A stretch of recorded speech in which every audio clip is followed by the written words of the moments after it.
el precio del silencio. Hay lugares que nunca abandonan a quienes los habitaron. Casas antiguas cuyas paredes de madera suspiran con el peso de los años.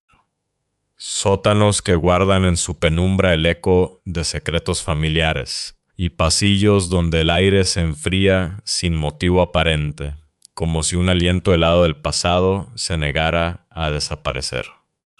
Estas son las historias que no se cuentan en voz alta a la luz del día, las que se susurran en la quietud de la noche, cuando la frontera entre nuestro mundo y el otro se vuelve tan delgada como el velo de una telaraña. Son las historias de pactos silenciosos, de promesas rotas y de presencias que, por una razón u otra, deciden quedarse un poco más. Esta es la crónica de tres almas unidas por hilos invisibles de lo paranormal, tres destinos marcados por encuentros que desafiaron toda lógica y que dejaron una cicatriz imborrable en el tejido de sus vidas. Comienza con una joven, una puerta entreabierta y una oscuridad que aprendió a respirar. Capítulo 1. Las 365 noches María Isabel era una joven de 17 años con el mundo por delante y un miedo incipiente a la oscuridad. Vivía en una casa modesta en Almería, un hogar lleno del calor de una familia unida pero pragmática. Su padre, un hombre de manos firmes y pocas palabras, su madre, el corazón práctico de la casa, y su hermana pequeña, una niña de risa fácil que dormía al otro lado del pasillo. El universo de María Isabel era predecible, seguro. Hasta la noche del 15 de diciembre de 2009. Esa noche, como cualquier otra, se despidió de sus padres, revisó que su hermana estuviera arropada y se metió en la cama. Siempre dormía con la puerta de su habitación abierta. No por miedo, sino por costumbre, por la reconfortante sensación de estar conectada al resto de la casa. En el pasillo, una pequeña lámpara quitamiedos, un regalo de su infancia que se había negado a abandonar, proyectaba una luz azul, débil y espectral sobre el parqué. Era una luz que apenas vencía a las sombras, pero que bastaba para dibujar siluetas familiares en la penumbra. El sueño llegó con la facilidad de la juventud, pero su despertar fue abrupto y violento. No fue un ruido ni una pesadilla. Fue una sensación. Una presión opresiva en el centro de su pecho, como si una mano invisible se hubiera posado sobre ella, pesada y fría. Abrió los ojos de golpe. La habitación estaba en silencio, solo roto por el zumbido casi inaudible de la lámpara del pasillo. Pero el silencio se sentía denso, expectante. Su corazón, en cambio, era un tambor desbocado contra sus costillas. Un estruendo que retumbaba en sus oídos y ahogaba cualquier otro sonido. Podía sentir el pulso martilleando en su garganta, en sus sienes. Algo estaba mal, terriblemente mal. No veía nada, pero sentía. Sentía que no estaba sola. Era una certeza visceral, irracional, que le erizaba la piel y le dejaba un sabor metálico en la boca. El aire de su propia habitación se había vuelto extraño, cargado de una energía ajena.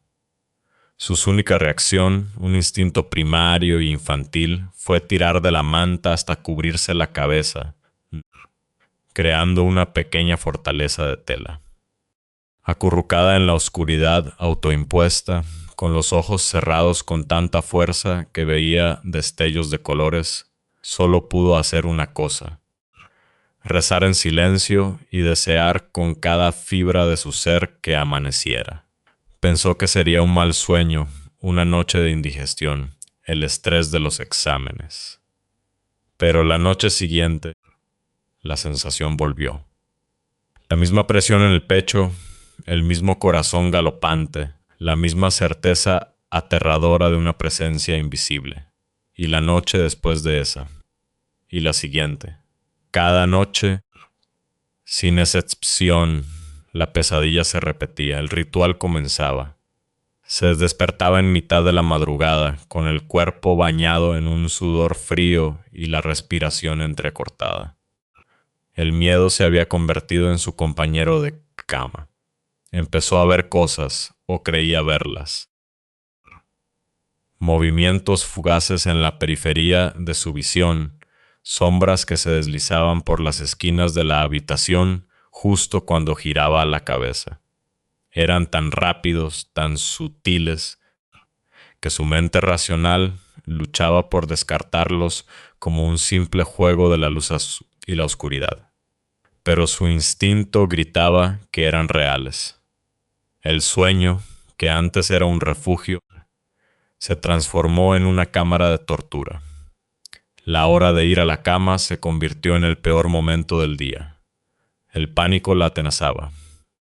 Una ansiedad creciente que comenzaba al atardecer y culminaba cuando apagaba la luz de su mesilla. El insomnio no tardó en llegar, un efecto secundario inevitable. Las noches se hicieron eternas, un océano de horas silenciosas en las que yacía despierta, tensa, escuchando cada crujido de la casa, cada susurro del viento, interpretando cada sonido como una amenaza. Una de esas noches, la 27ª desde que comenzó el horror, el miedo dio un paso más allá. Se despertó como de costumbre, pero esta vez estaba de espaldas a la puerta, mirando hacia la pared. La sensación de vulnerabilidad era insoportable. Sentía como si unos ojos invisibles estuvieran clavados en su nuca. El vello de sus brazos se erizó. Con un coraje que no sabía que poseía y movida más por la necesidad de enfrentar la amenaza que por valentía, se giró lentamente. Y entonces lo vio. En el umbral de su puerta, recortada contra el resplandor azulado de la lámpara del pasillo, había una figura. Era una sombra, pero una sombra con forma. Alta, delgada, inconfundiblemente humana, la de un adulto. No tenía rostro, ni ropa, ni detalles. Era solo un vacío, una silueta de oscuridad sólida que absorbía la poca luz que la rodeaba. Estaba completamente inmóvil, de pie, simplemente mirando. No hacia ella, o eso parecía, sino hacia el interior de la habitación, como un centinela silencioso en el límite de su santuario. El terror que sintió María Isabel fue de una pureza absoluta. Un terror que le robó el aliento y la dejó paralizada, con los músculos convertidos en piedra. No podía gritar, no podía moverse, ni siquiera podía parpadear.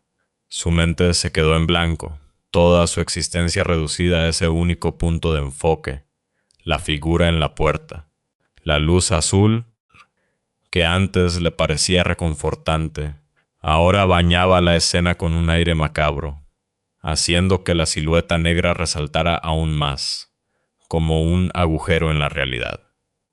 No sabe cuánto tiempo permaneció así, con los ojos desorbitados, en un duelo de quietud con aquella aparición. Podrían haber sido segundos o una eternidad. La figura no se movió. No hizo un solo gesto. Solo permaneció allí una estatua de noche viviente. Finalmente, el instinto de supervivencia se impuso. Con un movimiento espasmódico, tiró de la manta y se cubrió, volviendo a su frágil refugio. Debajo de las sábanas, temblando incontrolablemente, esperó. No se atrevió a mirar de nuevo. En algún momento, entre el pánico y el agotamiento, el día llegó, filtrándose por los bordes de la persiana y disolviendo la presencia junto con la oscuridad. A la mañana siguiente, con el rostro pálido y ojeras profundas, intentó contárselo a sus padres. Las palabras se atropellaban en su boca, una mezcla incoherente de miedo y desesperación. Hay alguien en mi puerta por la noche, una sombra. Su madre le tocó la frente, buscando fiebre. Su padre, con una lógica aplastante, lo desestimó. Cariño sería una sombra de la ropa en la silla o un mal sueño. Estás muy cansada últimamente. Insistió, juró que era real, pero sus palabras chocaban contra un muro de escepticismo amoroso. Para ellos, era más fácil creer que su hija tenía pesadillas vívidas que aceptar la posibilidad de que algo inexplicable estuviera ocurriendo en su propia casa. María Isabel se sintió completamente sola. Los días se convirtieron en semanas y las semanas en meses. El insomnio y el pánico eran sus compañeros constantes. A menudo, en mitad de la noche, incapaz de soportar más la tensión, corría a la habitación de sus padres. «Tengo miedo», susurraba, con la voz rota. «Ve a dormir con tu hermana», le decían, medio dormidos, pero ni siquiera la presencia de su hermana pequeña en la cama de al lado lograba calmar el terror. La sensación seguía allí, esperándola en su propia habitación. El tormento nocturno comenzó a filtrarse en su vida diurna. En el instituto, su rendimiento bajó. Estaba perpetuamente agotada, distraída, con la mirada perdida. Fue en la clase de plástica donde su angustia encontró una vía de escape. El profesor, un hombre amable y perceptivo llamado señor García, les entregó 2 folios en blanco a cada alumno. «Voy a poner música», anunció. «Quiero que dibujéis lo que os haga sentir. Sin pensar, solo sentid y dibujad». La primera melodía fue una pieza clásica, melancólica y lenta. María Isabel, con un carboncillo en la mano, no dibujó paisajes ni figuras abstractas. Su mano se movió con una autonomía febril, trazando las líneas de su propia habitación.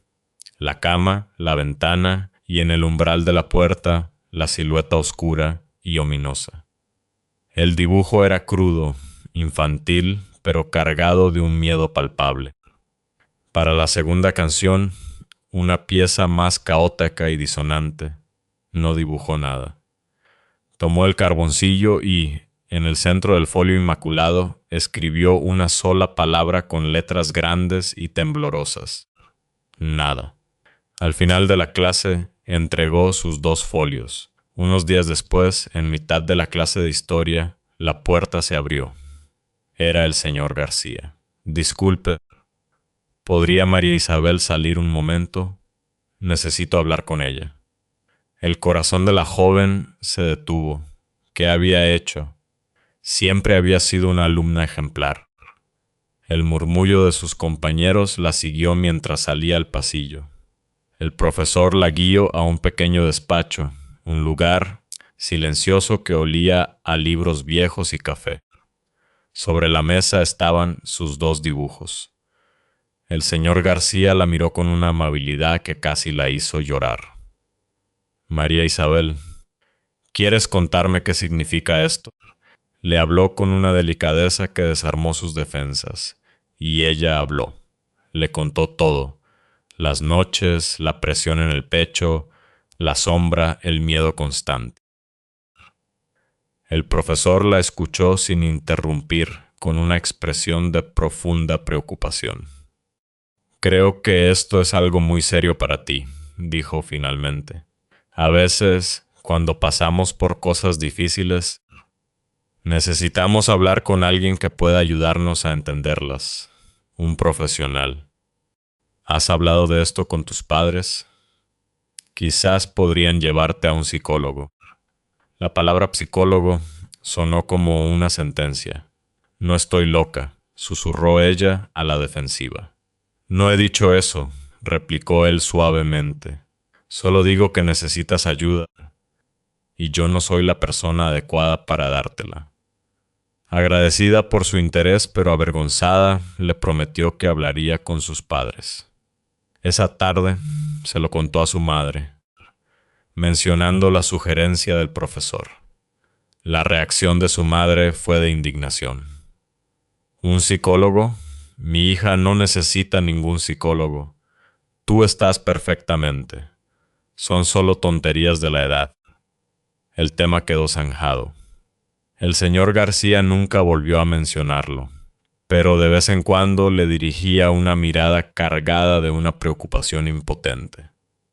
Si la visión de la sombra la había dejado aterrorizada, lo que ocurrió meses después la empujó al borde de la cordura. Una noche más se despertó sudando, con el corazón a 1000 por hora. Pero esa vez había algo diferente, un sonido, un ruido continuo rítmico. Era una respiración lenta, profunda, tranquila. Inhala, exhala. El sonido llenaba la habitación, tan claro y cercano que parecía estar justo al lado de su cama. Al principio pensó que podría ser su madre roncando en la habitación contigua. El asombro, por un momento, superó al terror.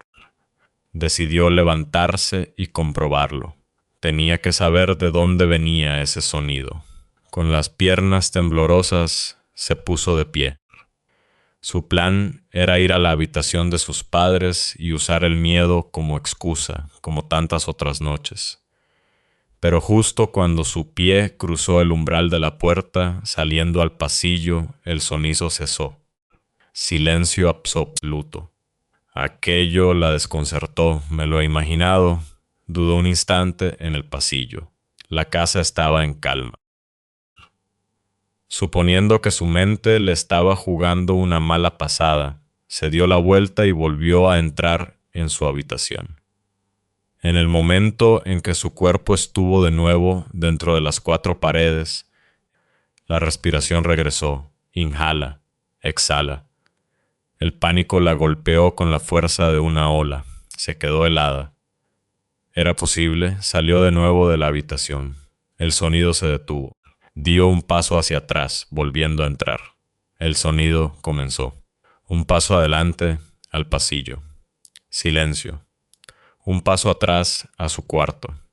Respiración. Lo hizo varias veces, como en una macabra danza con lo invisible, comprobando, negando, confirmando la horrible verdad. El sonido, la presencia que respiraba, estaba atado a su habitación. Existía solo dentro de ese espacio, y ella era la única que podía oírlo. El ente ya no solo la observaba, ahora compartía su aire. Meses de ruidos, insomnio y apariciones continuaron su marcha implacable. Su vida se convirtió en una supervivencia nocturna, hasta que, tan inexplicablemente como empezó, todo terminó. La noche del 15 de diciembre de 2010, exactamente un año después de la primera vez, se acostó esperando la habitual oleada de pánico.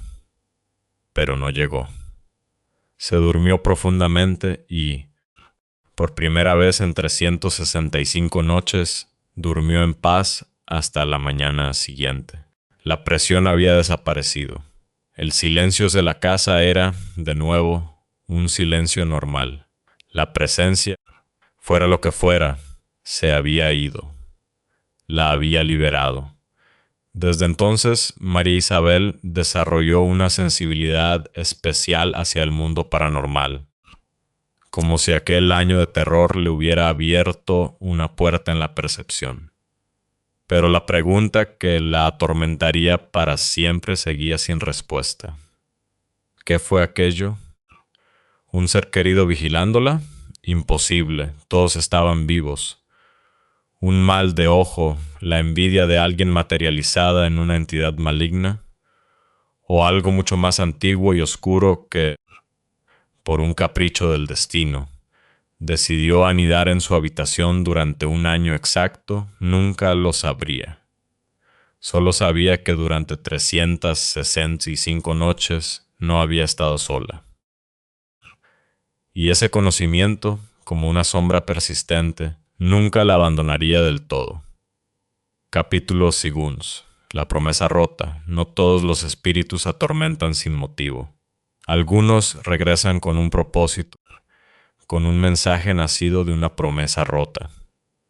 Regresan no por maldad, sino por la desesperación de un alma que no puede encontrar descanso, aferrada al mundo de los vivos por el peso de una última voluntad traicionada. La historia de la abuela Elena es una de esas. Elena era una mujer forjada en otra época, una matriarca de voluntad férrea y manos curtidas por el trabajo. Era analfabeta, un hecho que nunca la avergonzó, pero que la hizo desconfiada del mundo de los papeles y las letras pequeñas. En su vida solo tenía una certeza inquebrantable sobre su muerte. No quería ser incinerada. La idea del fuego consumiendo su cuerpo le provocaba un horror primordial. Para ella, el descanso eterno significaba yacer bajo tierra, volver al polvo del que provenía de forma natural. Tan importante era este deseo que ya en su vejez acudió a una funeraria local. Con la solemnidad de quien firma el que en tratado más importante de su vida explicó su voluntad a los hombres de traje oscuro. Quería asegurarse de que su cuerpo fuera enterrado y que permaneciera allí por un largo periodo. Los hombres asintieron con sonrisas comprensivas y le presentaron un contrato. Confiando en su palabra, Elena tomó el bolígrafo y estampó su firma, una serie de trazos inseguros pero decididos, en un documento que no podía leer. Lo que no sabía era que esos hombres, con una falta de escrúpulos desoladora, no le habían leído la letra pequeña. La cláusula que especificaba que el nicho solo estaría pagado por 3 años. Ella se fue de allí tranquila, creyendo que su último deseo estaba a salvo. Los años pasaron. Su nieta, una pequeña niña de rizos castaños, creció visitándola en las vacaciones. La última vez que la vio, la niña tenía apenas 5 años. Recuerda la escena con una claridad fotográfica. Estaba sentada en la cocina de la abuela, terminándose un vaso de leche que Elena le había insistido en tomar. «No te vayas con la tripa vacía», había dicho. Mientras la niña bebía, Elena estaba sentada a su lado, acariciándole el brazo con una ternura inusual. La abuela no era una mujer de mucho afecto físico. Su amor se demostraba en platos llenos y consejos severos, no en caricias. A la niña se le hizo extraño, pero no le dio importancia. Cuando su madre, Carmen, anunció que era hora de irse, la niña hizo un berrinche. No quería marcharse. Se enfadó tanto que, en un acto de rebeldía infantil, se subió al coche sin despedirse, sin darle a su abuela el beso de rigor. Se fue de malas formas, sin saber que sería la última vez. Carmen ya estaba cerrando la puerta del coche cuando Elena la detuvo. Tenía los ojos llenos de lágrimas que se deslizaban por las arrugas de su rostro. «No te voy a volver a ver», dijo Elena, con la voz quebrada por el llanto. Carmen, desconcertada, intentó quitarle importancia. «Anda, mamá, ¿pero qué dices, tonta? Claro que nos volveremos a ver». Pero Elena negó con la cabeza, aferrada a la puerta del coche. «No te voy a volver a ver», repitió una y otra vez como una letanía. En ese momento, algo en la certeza de su madre conmovió a Carmen. Salió del coche y la abrazó. Por primera vez en su vida, le dijo a su madre, «Te quiero», y su madre se lo dijo a ella. Fue un momento de una extraña y premonitoria despedida. Habían vivido toda una vida con un afecto silencioso, y las palabras de amor solo brotaron al borde del adiós definitivo. Carmen subió al coche con una sensación extraña en el pecho, pero la lógica de la vida cotidiana pronto borró el mal presagio. Esa misma noche el teléfono sonó. Era su hermano. «Venid rápido», A mamá le ha dado un ataque de tos y se está ahogando. Corrieron, pero cuando llegaron ya era tarde. La casa estaba en silencio, ni siquiera quedaban las ambulancias. Elena se había ido tal y como lo había predicho. La vida siguió su curso, marcada por la ausencia de la matriarca. 3 años después de su muerte, una llamada de la funeraria sacudió la tranquila rutina de Carmen. La voz al otro lado de la línea era impersonal y burocrática. Le informaban de que el periodo de enterramiento de su madre había caducado. Debían sacar el cuerpo. Carmen fue a la funeraria, confundida y enfadada. Allí le mostraron el contrato que su madre había firmado. Vio la cláusula, la letra pequeña, la cruel verdad. Se habían aprovechado de una anciana que no sabía leer. La rabia y la impotencia la invadieron, pero no había nada que hacer.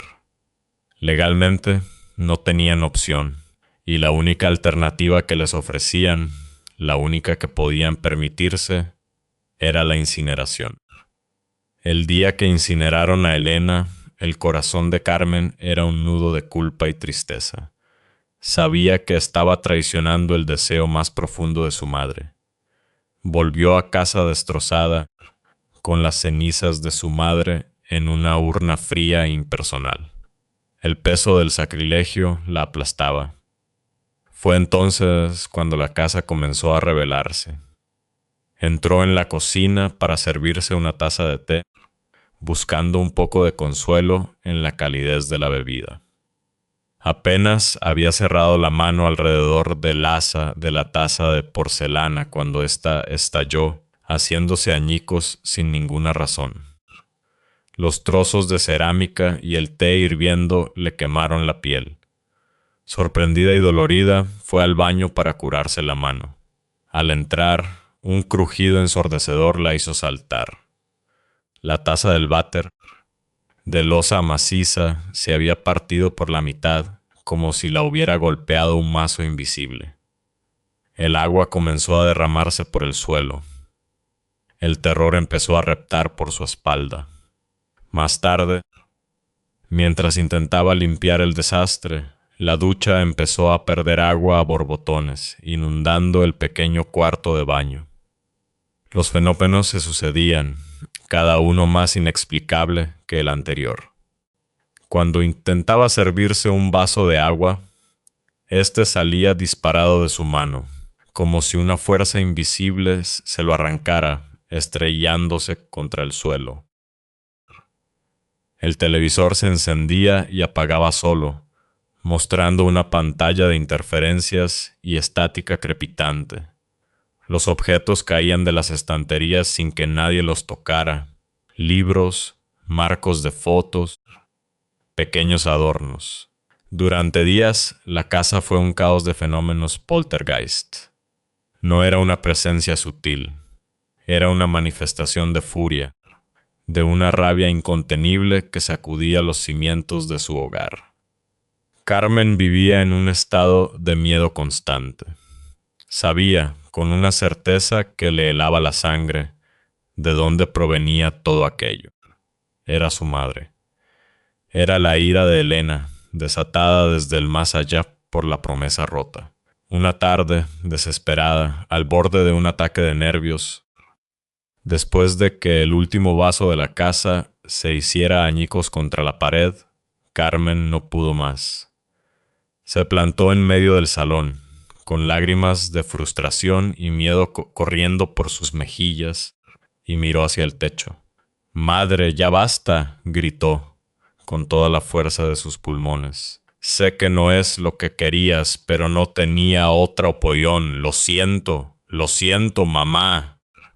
En el instante en que la última palabra abandonó sus labios, todo se detuvo. El silencio que cayó sobre la casa fue total y absoluto. Profundo. No era un silencio expectante, sino un silencio de paz.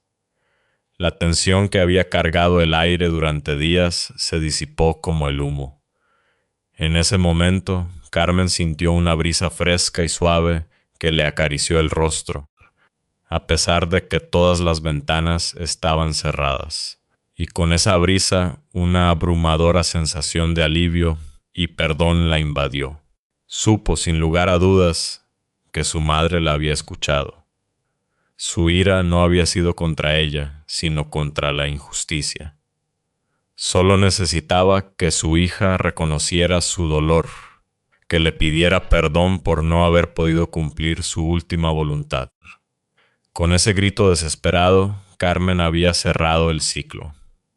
La promesa rota había sido enmendada con el poder del amor y el arrepentimiento. El espíritu de Elena, por fin, pudo descansar en paz. Capítulo 3. El pacto en la cabaña. Algunos lazos familiares no se rompen con la muerte. Se convierten en cadenas, forjadas en la desesperación de generaciones pasadas, legados silenciosos que se transmiten a través de la sangre. Son pactos oscuros, sellados para proteger a los seres queridos, pero cuyo precio debe ser pagado por cada nueva generación. Sofía estaba a punto de descubrir que su familia guardaba uno de esos secretos, oculto en el corazón de un bosque y en los recuerdos de una cabaña olvidada.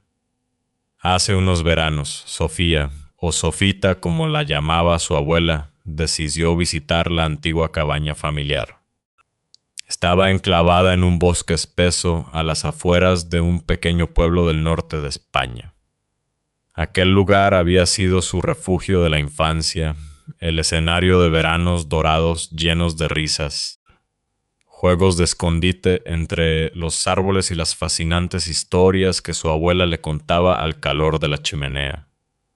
Pero desde el fallecimiento de la anciana, la cabaña había quedado abandonada, sumida en el silencio y cubierta por el polvo del olvido.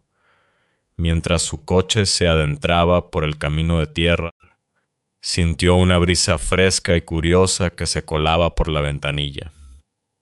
Los rayos del sol se filtraban a través de las altas copas de los árboles, creando un juego de luces y sombras que le daba al bosque un aire casi mágico. Sin embargo, bajo esa belleza percibió una sensación extraña, como si la naturaleza misma estuviera conteniendo la respiración, esperando algo. La cabaña apareció ante ella, melancólica y hermosa en su abandono. La madera de las paredes estaba envejecida, grisácea por el sol y la lluvia, y el techo se había cubierto de un suave manto de musgo verde. Al girar la vieja llave en la cerradura y empujar la puerta, un crujido lastimero rompió el silencio. El corazón se le encogió.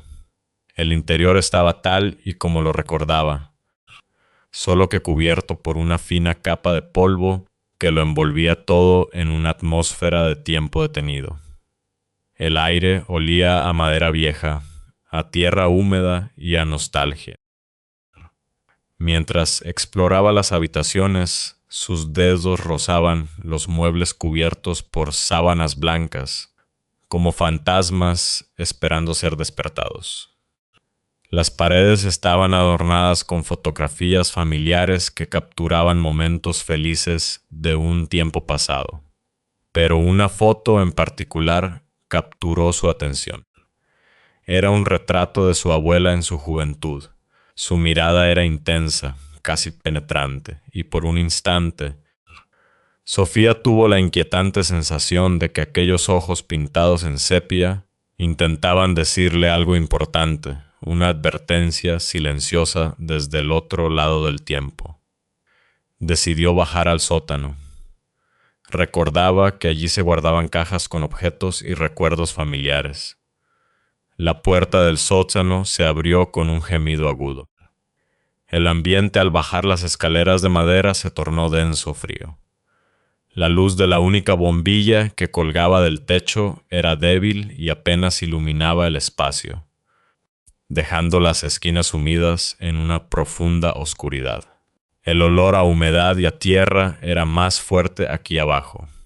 En un rincón encontró lo que buscaba, una vieja caja de madera, cerrada con un pestillo de metal oxidado. La abrió con cuidado. Dentro, descubrió un tesoro de reliquias familiares, cartas amarillentas atadas con una cinta de seda, cuyos remitentes y destinatarios se habían borrado con el tiempo. Vio una pequeña pulsera de plata y supo al instante que había pertenecido a su madre. Y al fondo, un diario encuadernado en cuero, muy antiguo, y una carta. Esta última carta hizo que su corazón diera un vuelco. Estaba dirigida a ella, a Sofita. Reconoció la caligrafía de su abuela, elegante pero temblorosa, como si hubiera sido escrita con una mano anciana o asustada. Con los dedos temblando, desdobló el papel quebradizo y comenzó a leer. En la carta, su abuela le hablaba de un secreto familiar, un secreto que debía mantenerse oculto a toda costa. Hablaba de un pacto, un acuerdo hecho generaciones atrás con una entidad oscura para proteger a la familia de desgracias inminentes. Un mal que los acechaba y que solo podía ser mantenido a raya con un sacrificio. A medida que leía, una creciente inquietud se apoderaba de ella. Cada palabra parecía vibrar en el aire frío del sótano, como si estuviera despertando algo antiguo y dormido. La carta no daba detalles sobre la naturaleza de la entidad o la desgracia. Solo hablaba del precio. No pudo terminar de leerla. De repente sintió una presencia a su espalda. No fue un sonido, sino un cambio en la atmósfera. Una caída brusca de la temperatura que le erizó la piel. La bombilla del techo comenzó a parpadear erráticamente, sumiendo el sótano en una intermitente danza de luz y oscuridad. En uno de esos destellos vio de reojo una sombra oscura acurrucada en un rincón, una sombra más densa que la propia oscuridad. Se giró lentamente, con el corazón martillándole en la garganta. Y allí estaba, la figura etérea de su abuela. No era un fantasma violento, sino una aparición translúcida, vestida con la ropa que recordaba de su infancia. Su rostro era sereno, pero sus ojos estaban llenos de una tristeza infinita. «Has venido a buscar respuestas», dijo una voz en su mente. Era la voz de su abuela, suave pero firme. Sofía vio que la figura no movía los labios. La comunicación era directa, de mente a mente. «Hay cosas que no deberías saber», continuó la voz. El espectro de su abuela le habló del pacto. Le explicó que, mucho antes de que ella naciera, la familia había estado al borde de una catástrofe. Para salvarlos, un antepasado hizo un trato con una entidad del bosque. Protección a cambio de una ofrenda. Este pacto ha protegido a nuestra familia durante generaciones, explicó la voz, pero cada generación debe ofrecer algo valioso para mantener esa protección.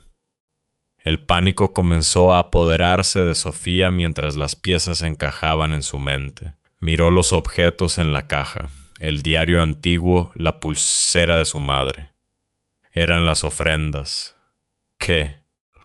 ¿Qué es lo que debo ofrecer?, preguntó en un susurro audible, su voz temblando en el aire helado. La respuesta llegó, fría y definitiva, resonando en lo más profundo de su ser. Tu esencia, tú eres la próxima.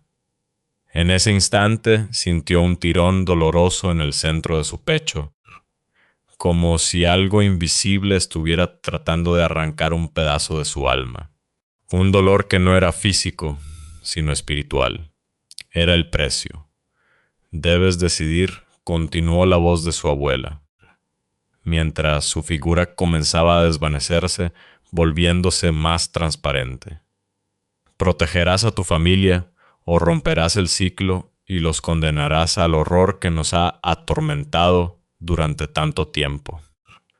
Con cada palabra, Sofía sintió el peso de sus raíces familiares envolviéndola, un abrazo cálido pero opresivo. Entendió que no tenía elección. Romper el pacto significaba desatar sobre sus seres queridos la desgracia de la que habían sido protegidos durante siglos. El amor por su familia era más fuerte que su miedo. Con un movimiento que le costó un esfuerzo sobrehumano, se quitó el colgante que llevaba al cuello. Era una pequeña medalla de plata, un regalo de su abuela, lo más preciado que tenía. Lo apretó en su mano un instante, sintiendo el metal frío contra su piel, y luego, con un sentimiento de renuncia y sacrificio, lo depositó en la caja, junto al diario y la pulsera. En el momento en que el colgante tocó la madera, el tirón en su pecho cesó. La bombilla dejó de parpadear. El frío se retiró. La presencia de su abuela se desvaneció por completo. Sofía no esperó más. Salió corriendo del sótano, subió las escaleras de 2 en 2 y atravesó la cabaña sin mirar atrás. Dejaba allí no solo la casa de su infancia, sino también el peso de aquel secreto familiar y una parte de sí misma. Al salir al aire libre, respiró hondo el aire fresco del bosque. Sintió una inmensa liberación, la extraña paz que sigue a un sacrificio inevitable. Había hecho lo que tenía que hacer. Había pagado el precio. Desde aquel día, cada vez que mira hacia atrás, lo hace con una mezcla de gratitud y tristeza. Gratitud por haber tenido el valor de enfrentar lo desconocido para proteger a su familia. Y tristeza por el pedazo de su esencia que se quedó para siempre en aquella caja de madera, en el sótano oscuro de una cabaña perdida en el tiempo. El silencio a veces tiene un precio muy alto.